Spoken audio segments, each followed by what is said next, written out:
County Commissioners meeting, October 2nd, 2018. Good morning. Welcome to the regular weekly board meeting of the Franklin County Board of Commissioners. Today is Tuesday, October 2nd, 2018. And at this time, we'll call the meeting to order and ask you to join me in the Pledge of Allegiance. I pledge allegiance to the flag of the United States of America and to the republic for which it stands, one nation, under God, indivisible, with liberty and justice for all.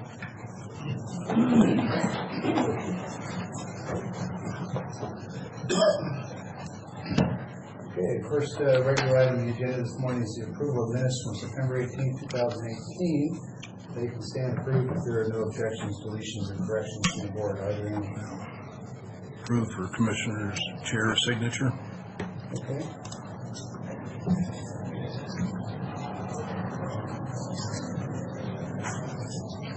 I'll go ahead and second that motion. All in favor? Well, there was no motion, it's just a statement. I'm sorry, I thought I heard you say move forward. Okay. So minutes will stand as approved without objection. Next item is County Road Project 602, a formal bid opening for a long-awaited opportunity. I suspect that's why the vast majority of people are here today. It's often any week, but okay, I think I understand. Yeah. So with that, as you see, we have 14 bids this morning.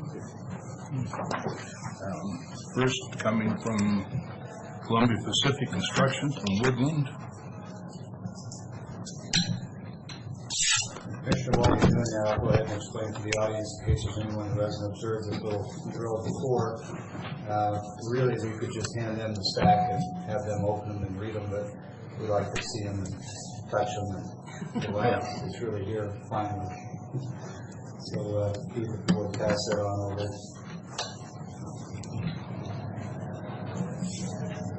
The engineer will give a read on what the bids are, and eventually we'll ask him what the engineer's estimate was, and then they'll take these bids away and review them to ensure that they're complete, valid, in various legal forms, and then they'll come back to the board with a recommendation.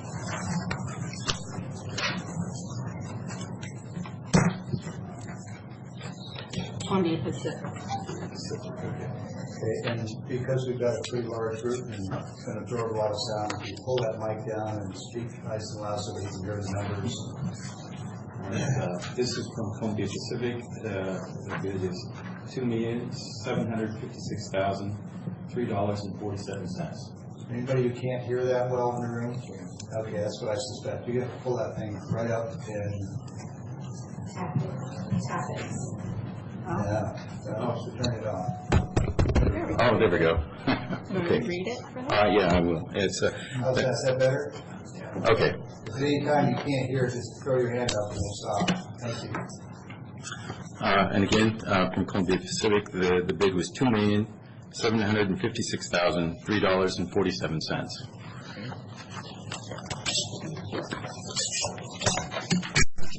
Second is from Apollo out of Kennewick.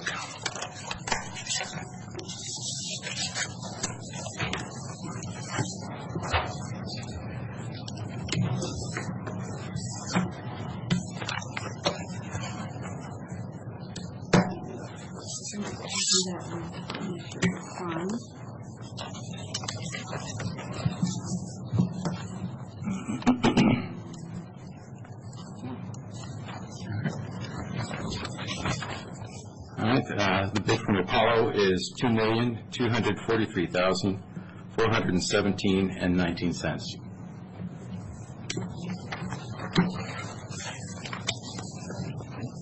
Third is Selwyn out of Wenatchee.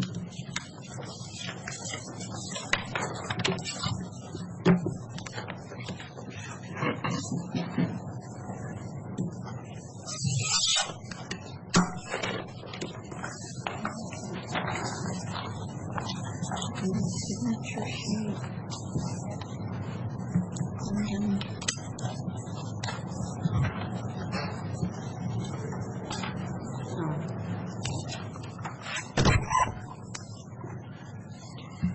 Sullen, the bid is $2,299,999.60.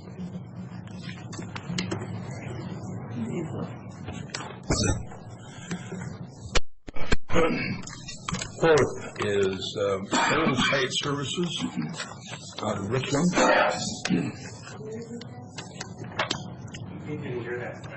I'm sorry. It is from, the fourth is from Total Site Services, Richland.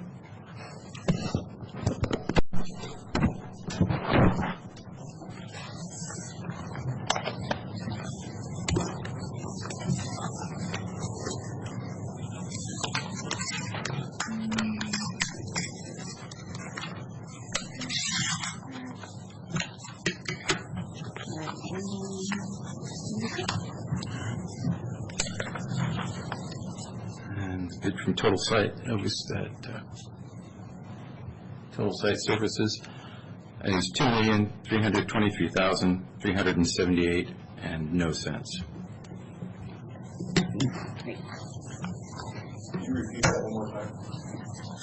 $2,323,378 and 0 cents.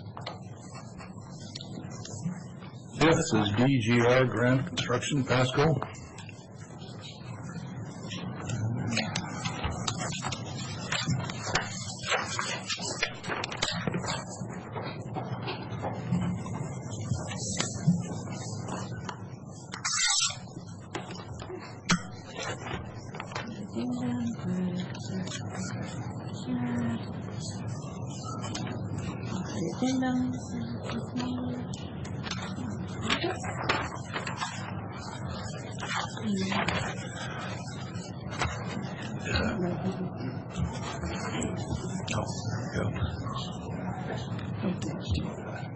DGR Grant Construction, the bid is $2,146,909.54.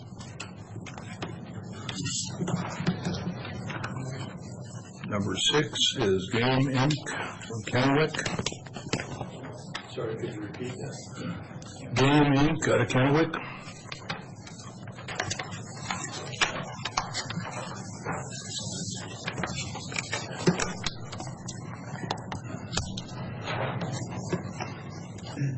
Noting the envelope says GAME, G-A-M-E, and our list says GAMER, G-A-M-E-R, if that makes a difference to anybody. Anybody know which is the correct title? GAME? Okay, thank you. Correct our note list here.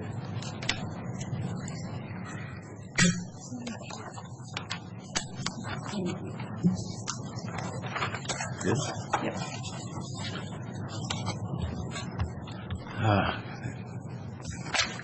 Unique is $2,113,228.20.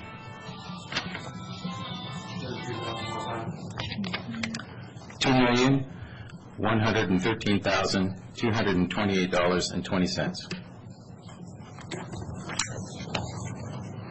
Number 7 is Culvert Construction out of Pasco.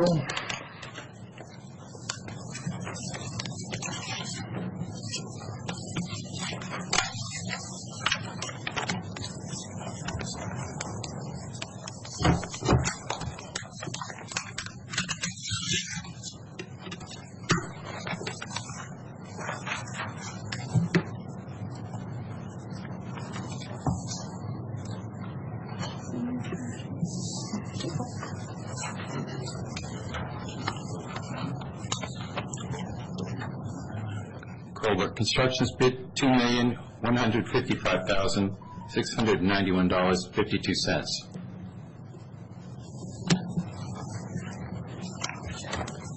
Number 8 is T. LaRevere Equipment out of Earl, Idaho.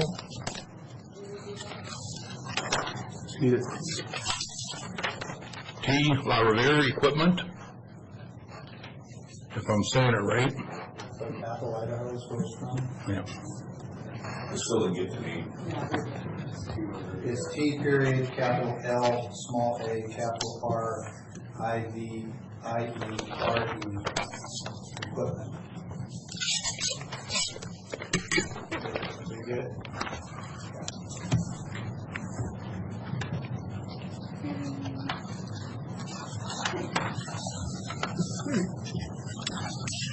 That's not the right agenda. Oh, Yeah, so is that done? yeah. Okay. That one We would, can't modify our bid proposal. yeah, so this is a, And you need to speak up nice and loud. and okay, like so we this, can hear.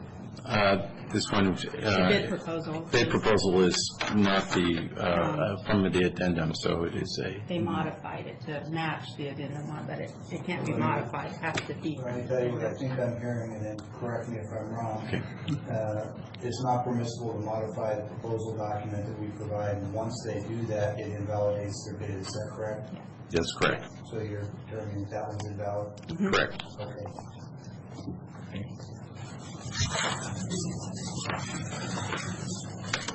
Ready? Number 9 is Daggers Room to Spokane. Number 9 is NA Daggers Room out of Spokane Valley.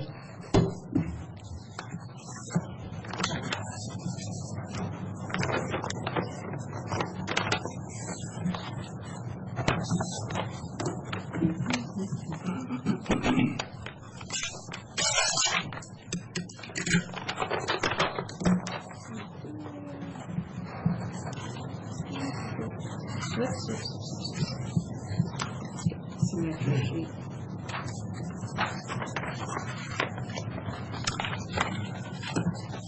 Dagstrom Incorporated, $2,526,077.00.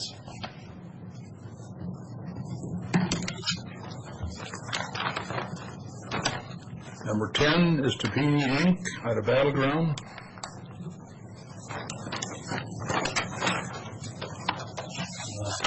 T-A-P-A-N-I, Inc. Battleground, Washington.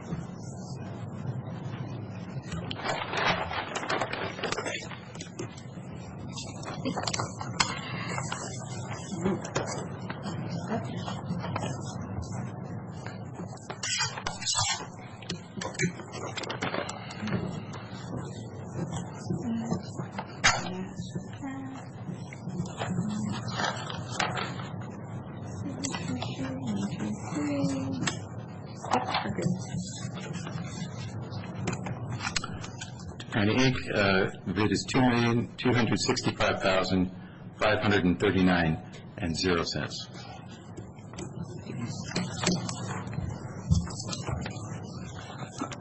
Number 11 is Brodsky out of Vancouver. We have some background noise here. That's R-O-T-S-C-H-Y, Incorporated, Vancouver, Washington.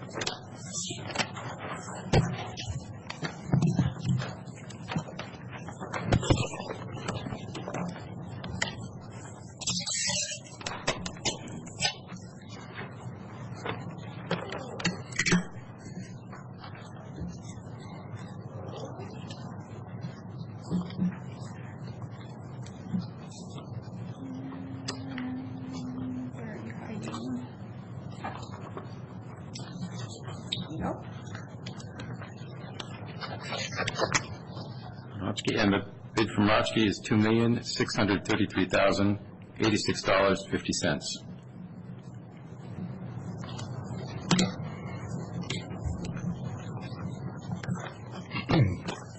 Number 12 is PCI Pacific Civil and Infrastructure from Sumner.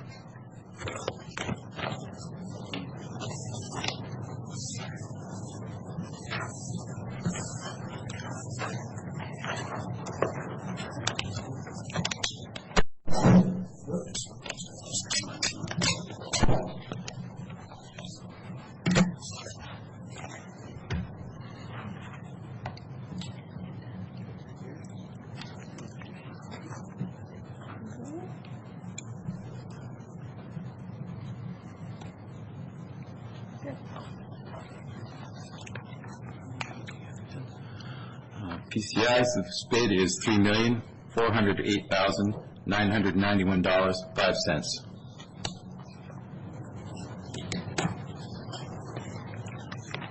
Number 13 is Big D out of Pasco.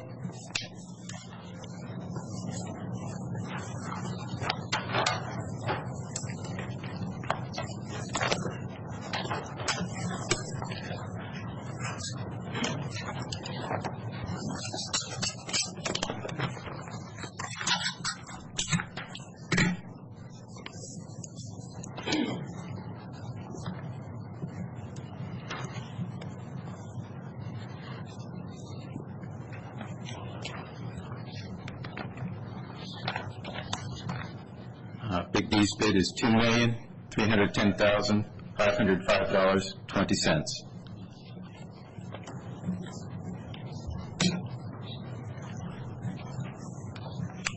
Okay, the 14th and final is from Scarcella out of Seattle.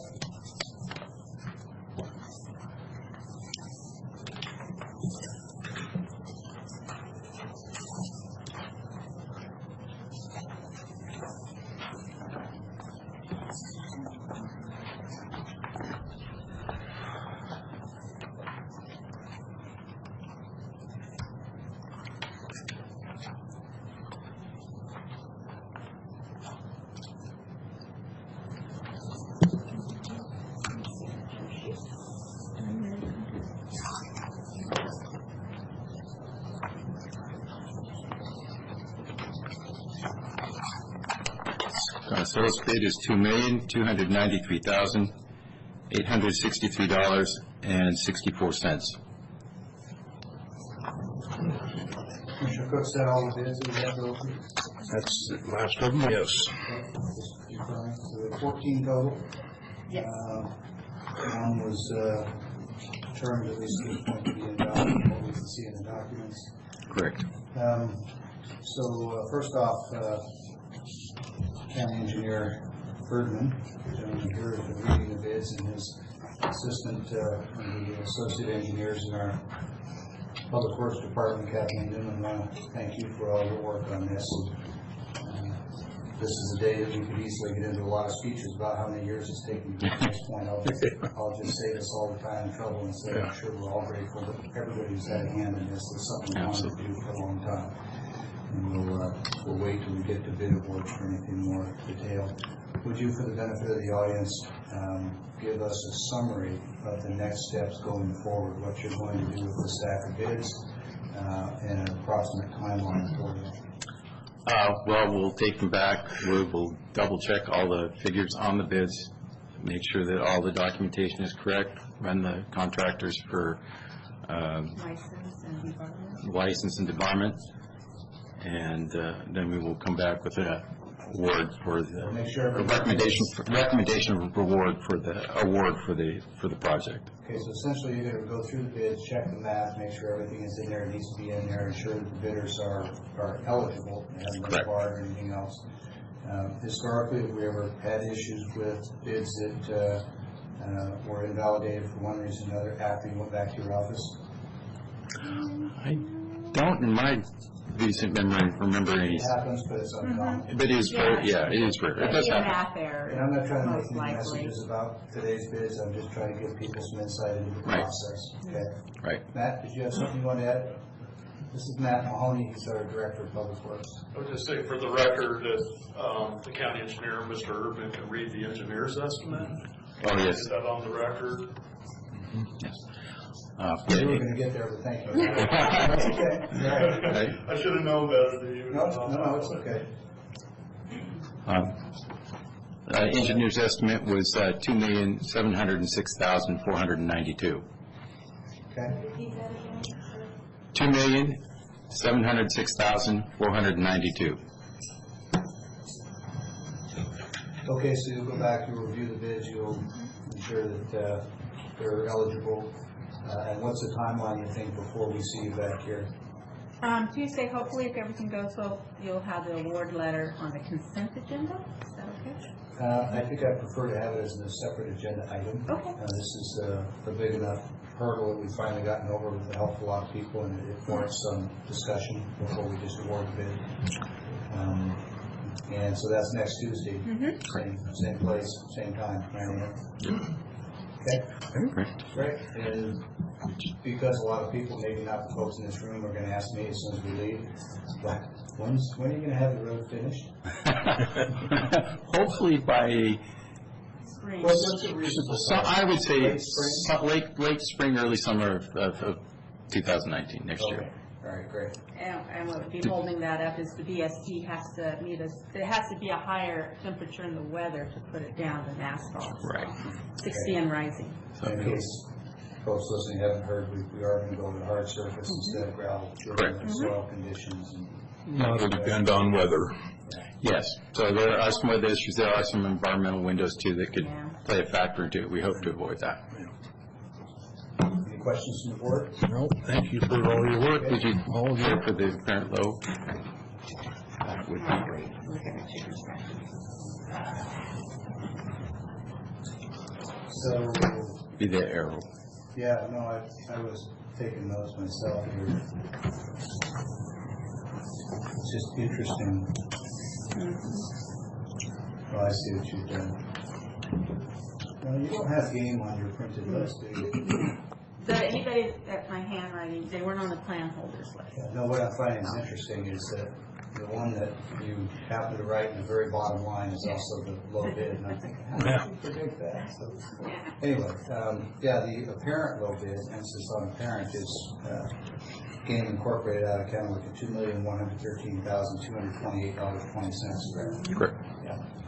I just didn't listen. She knows. Okay. Anything else? Thanks very much. Thanks. Thank you.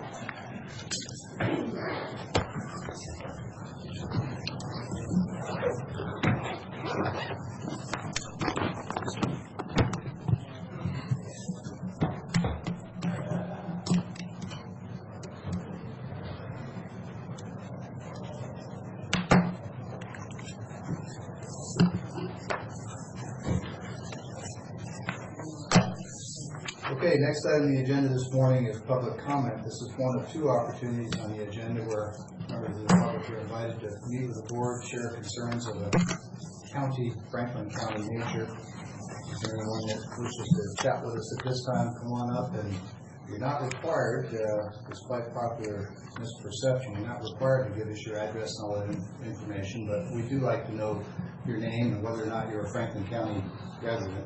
Okay. Good morning, gents. I'm John Cloud. I'm from Pasco, and I'd like to let you guys know what happened downtown. I don't think you guys are aware. We have lost 4 people within the past 2.5 weeks.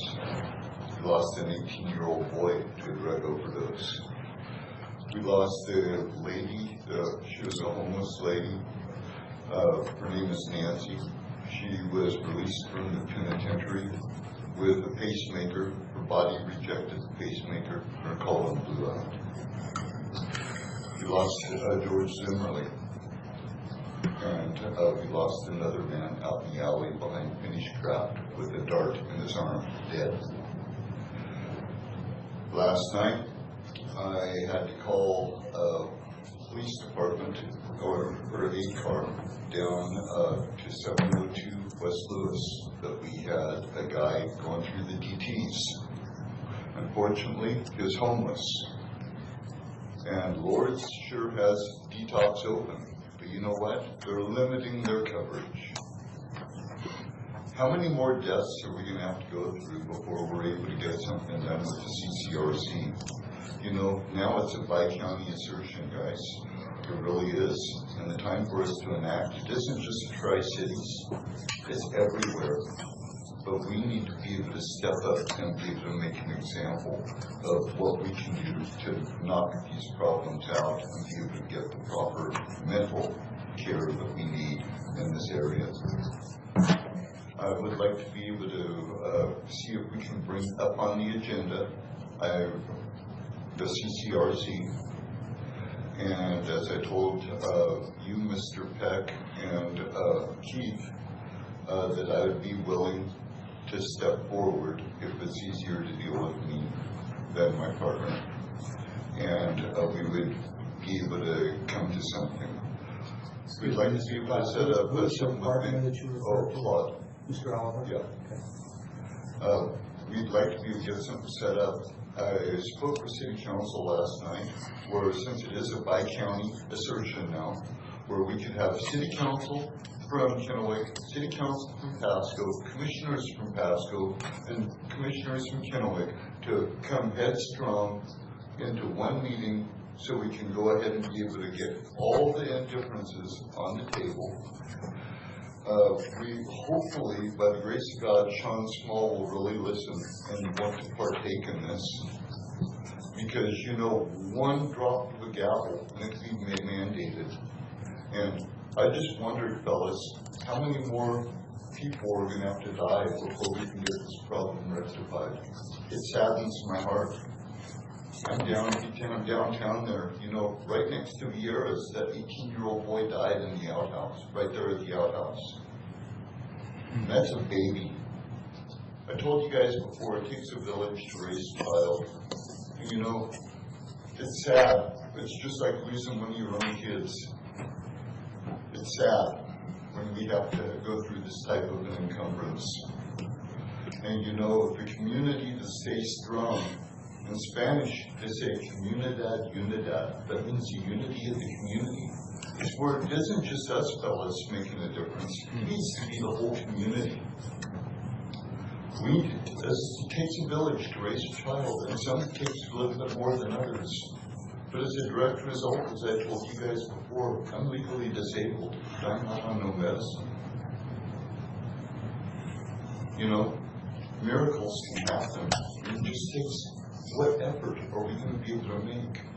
I humbly come before you and I beg for you to please get this on the agenda. We're losing lives. Dan Gladsdale will tell you right now that it showed up with opioids, but they don't know. What a lot of the public don't know is that they're cutting the heroin with fentanyl. And that's not just rocketing people into the fourth dimension, it's taking them into the fifth. Our first responders spent damn near an hour trying to bring the boy back. It's not happening. Fentanyl is mixing with heroin. No one's coming back from that. We need to make something happen, guys. And I humbly come before you because I see this stuff happening downtown on a daily basis. So, Mr. Cloud, a couple of quick comments on that, and then I'll invite the board to comment if they want to. And just to be clear, I'm not running for anything. I don't have anything to prove here. Right. But you're preaching to the choir where I'm concerned. I've twice made public appeals to both boards of commissioners to enact the 1/10 mental health tax, to do it as a trade-off against the 6/10 on the transit, so there's no increase in the overall taxes. I've met with Mr. Oliver numerous times. The most recent meeting with him probably 3 weeks ago with a large group setting. Right. I will tell you, unless something changes, it'll probably be my last meeting with Mr. Oliver. Okay. I think you've already alluded to that by the fact that it's easier to work with you. It isn't a personal issue with Mr. Oliver. It's the fact that I keep hearing the same rhetoric, but I hear no solutions.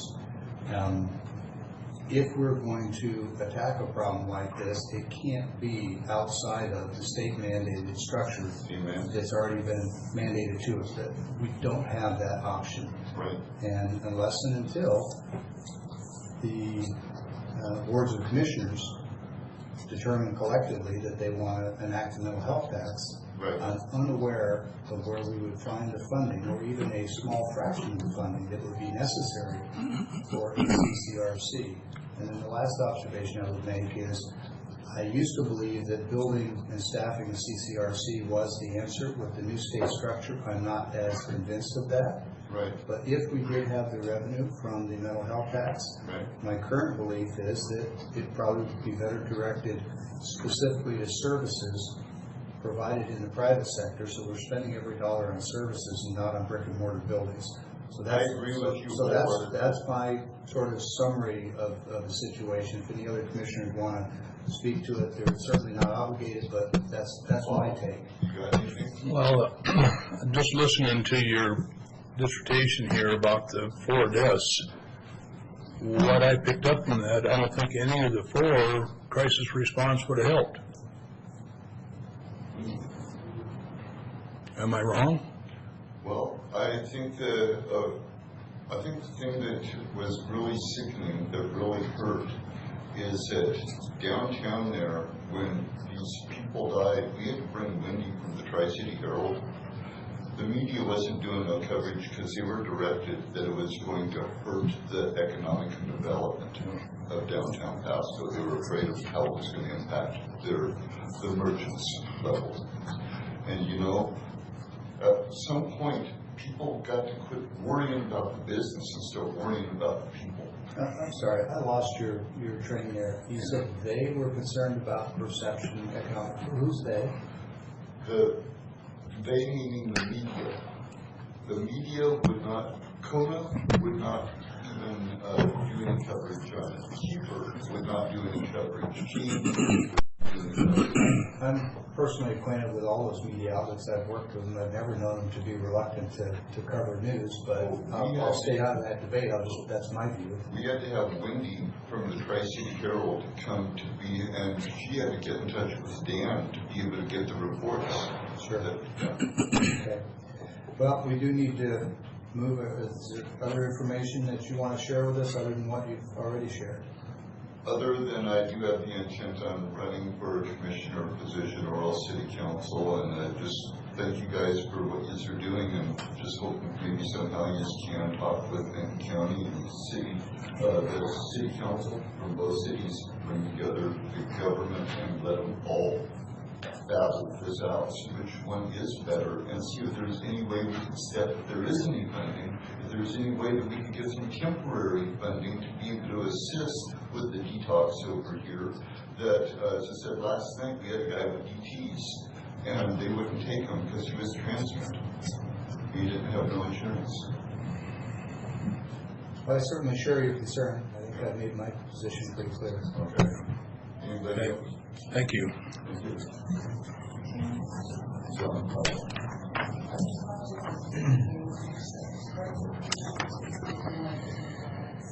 Okay, next item on the agenda this morning is office business. Payroll rosters and warrants, please.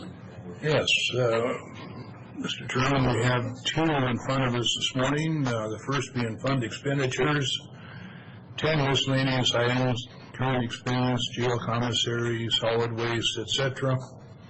Bottom line of those 10 items, $767,481.65. And Keith has looked at them, Mr. Burkhardt has approved them, and Rosa has audited them. I'll second the motion. Okay, got a motion and a second for fund expenditures as read into the record by Commissioner Cook. Any comments or questions? All in favor, please say aye. Aye. Aye. Those are approved. Second and final is salary clearing payroll and emergency management payroll. The bottom line of those two items is $927,814.09. And Mr. Beaton has approved it, and it was prepared by Raul. I will second this motion also. Also, a motion and a second for salary clearing and emergency management payroll as read into the record by Commissioner Cook. Any comments or questions? All in favor, please say aye. Aye. Aye. Next item under office business is a consent agenda. We have 7 items today. Is there any item on this list of 7 that any commissioner wishes to pull for separate consideration and discussion? Not aye. I have none, so I'll make a motion to go ahead and move for the consent agenda 1 through 7. Second? There's a motion and a second for approval of consent agenda as presented with 7 items. Any discussion? Okay, I just have a couple of quick items. Mr. Johnson, you and I talked yesterday about all of these, but we talked in particular about item 3 on hearing property tax appeals. Are you comfortable if we sorted out the language in the timeline? Yes, we actually have amended the ASR and the resolution to reflect that information, but having reviewed that with the assessor's office and with the representative from the Board of Equalization, I think we've got it the way we want to. Well, yes, I appreciate the work that office staff did to pull that together and being shorthanded as well. And as you and I discovered, it's fairly complex in terms of the timeline to date, so they did a nice job on it. It just needs a little polish.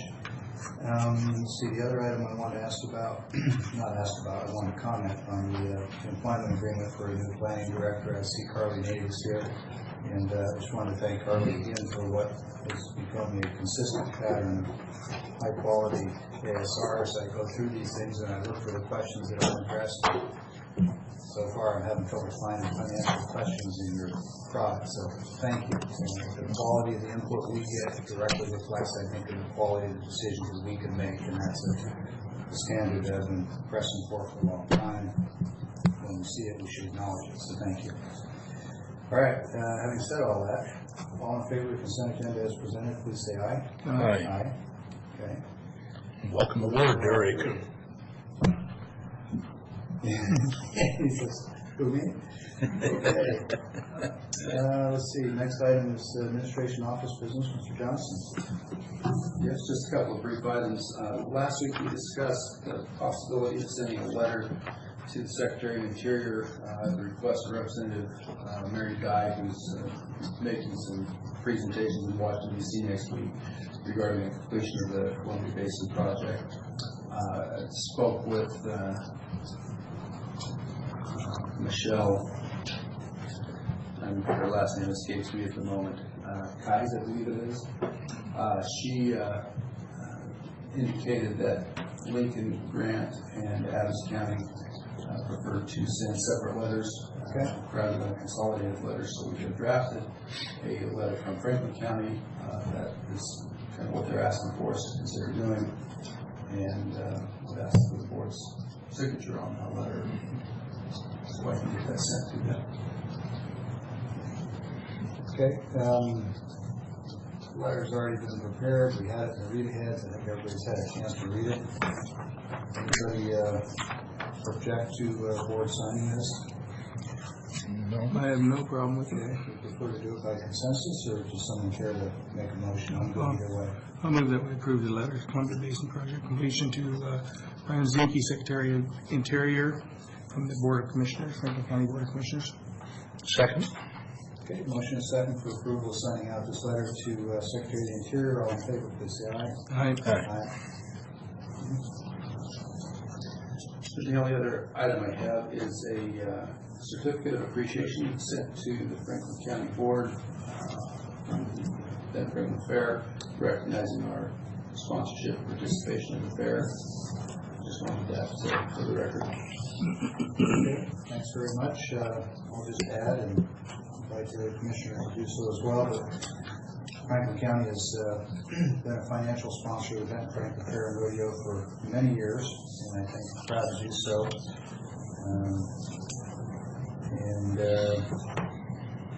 It looks like there's a fair amount of recognition in here for the county. For those who don't know, some or all the commissioners attend many of the events over there and identify ourselves as Franklin County people and try to do our best to represent Franklin County, and there's not a single county fair. Anybody want to add anything to that? No, that pretty much covers it. Yes. Yeah, fairgrounds are actually owned by Benton County and they're leased by the Fair Association. For anyone who's unclear about that, it's not actually a Benton County operation. It's the Fair Board, which has members from both counties, including I think our own coroner is still a member of the Fair Board. Yeah. Okay, that's all I have. That's all you have this morning. Okay. Let's see. Next item. Back to public comment. Anyone else wishing to speak with the board? I'm not seeing anybody. Anybody need an executive session this morning on anything? Okay. Before we move on to adjourning the meeting, I just want to touch base with the commissioners. Anybody have anything that they want to update or report? No, I just attended a Transportation Improvement Board meeting last week. No large items. It's the Transportation Improvement Board is a more of a city finance. You know, we have our County Road Administration Board, which I'm also a member of, board member.